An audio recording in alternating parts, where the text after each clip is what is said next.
Correct. So now we're seeing after the Grand Alliance victory in Bihar, we're seeing in other states also like UP that there's this talk of having an anti-BJP coalition. So what do you have to say about all these political parties going against the BJP? I don't think that will gain a momentum, because in Bihar it is the compulsion of Lalu Prasad Yadav who forged an alliance with Nitish Kumar. If he was not disqualified from contesting the elections, he would not have gone with Nitish Kumar. I am very sure. But Indian polity is such, out of 28 states, 28 different angularities. In Tamil Nadu, the politics is different from Karnataka. In Karnataka, the politics is different from Andhra Pradesh. Therefore, even today, did you notice an important thing? Mulayam Singh Yadav and his son Akhilesh Yadav are boycotting the swearing-in ceremony. Why?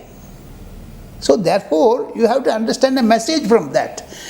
Today there will be a unity among the opposition parties against BJP. I do agree. Yes, there is. But how can you vouchsafe in Grand Alliance at the national level in 2018 or 2019, can you give me a guarantee that Sitaram Yechuri CPM and Mamta will stay together? Can Mayawati and Mulayam Singh Yadav stay together? Can Jayalalitha and Karunanidhi come together? It's not possible. It is impossible. If Kerala, Congress and TMC go together, it may not be able to form a coalition in Kerala, West Bengal, Tripura. So this national scenario is different. Even in 2019, I give a bet from today, having understood the Indian politics for 40 years, BJP will be the single largest party and Congress cannot cross 2 digits. Because Congress does not have organization in 20 states in India. Is a number.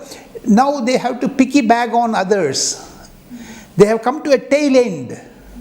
They are not head now, they are tail. Congress has been reduced to 0 in so many places. If you notice that, it is very difficult task for Rahul Gandhi to build the organization, and when he does that, so the elders in Congress, the older generations in other political parties may disappear from 2019 scenario. Things are not going to be the same. So I give a bet. I can even today say, forecast 4 years hence, the politics will be centering around BJP, centering around Narendra Modi. Modi versus the rest versus Modi.